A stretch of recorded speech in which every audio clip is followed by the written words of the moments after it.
Hi, welcome to a tutorial on how to set up your ePortfolio, which will be used to display your comprehensive exam. As you can see, we are at the home page, and what I want to do is quickly go through some of the particulars. The advisor information over here is for us. You won't have access to those. Obviously, you can see the two little uh, drop-down menus, but the general information is here, which provides the introduction. The standards are here as well.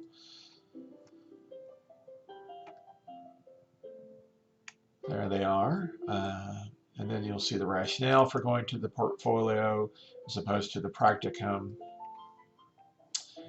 And then you're very familiar, or should be familiar, with the portfolio folder materials, which contains the following. That's what you just read. Here is your program of study that you've been asked to copy. You will be loading that into this ePortfolio. Here's the form that you've been loading all of your activities in. And here is a standalone where you could keep track of what you were doing. As you were importing stuff into this, you could have easily imported into here as well. And of course, here are the standards.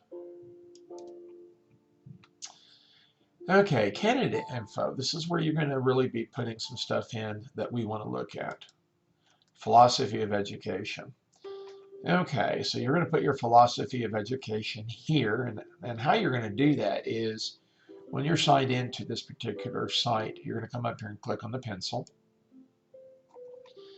You're going to highlight all of this, and you are going to delete that, and you can either write in this text box your philosophy of education, or you can create it on a Google Doc and have that stored in your drive, and you would be able to come up here and click on insert, come over here to drive, and then look for it in your documents. And then if it's something you worked on recently, it would show up here. If not, then you come up here and type the name, and that will make it available. You click on it, you click select, and then it would give you the document here itself. Okay, and then of course you would click save if that's how you chose to do it. And the same thing goes with plan of study. That's what we talked about a while ago. This is where you're going to click here, do basically the same thing. Click on the pencil, come over here. The plan of study is actually in a spreadsheet, so we're going to go here, and you can see some examples of some spreadsheets and different things that are going on. And there is a program of study right there, so I could click on it, then I would hit select, and then it would be in there. Let's go ahead and see what happens when we do that. Okay, so it's got Rick's name in there. The height is how tall it is. You leave this blank right here. You want it in there as a spreadsheet, and then you would click on save to save it. We're not going to do that. Just did this for demonstration purposes. And then we click save here.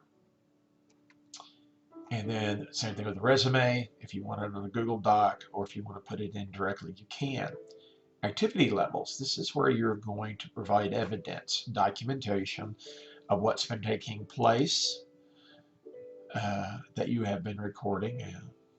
And how you do that is you can come in here, click, and make that disappear. And if you have pictures, images that you've saved, if you've got documents that have been scanned and you have them set up here, if you got YouTube videos, whatever evidence you have goes in here. Okay. I'll save that, and that would be for all of the levels, elementary, secondary, and district. Okay, reports. This activity form right here is the form that your supervisor needs to fill out. Or actually, I'm sorry, this is actually the form that you've been submitting your assignments with. Okay. Activity log, that is that blank spreadsheet that you have access to that you can upload right here. Administration evaluations, what I was trying to allude to earlier. This is the document that you will download and have your supervisor sign it. You'll sign it, and then you will scan or reload this back into this very same area. Our evaluation tool is right here, and we'll get our hands on it and provide you some feedback here as well with a point system. Okay, and then the autobiography, you come in here and you provide at least 10 research articles using APA format that pertain to the work related with your experiences during this portfolio. And then last, and certainly not least, is where you're going to put your summary, your reflective summary of the experience. You can read the different stages. There's 5 of them. And again, here's the directions on how to put these in, and you can type it directly into the portfolio site or put it on a Google Doc, just whichever is easiest for you. Well, that's about it. I don't think I've skipped any of the different things that goes across. Just reflecting on that. I believe that pretty much covers what's expected in the e-portfolio.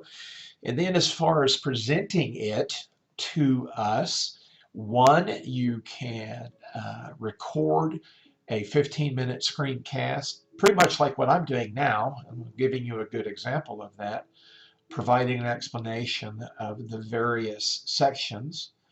I gave you explanations on what to put in there. You could provide an explanation on what's in there. You can use Prezi. You can use Google Plus, whatever.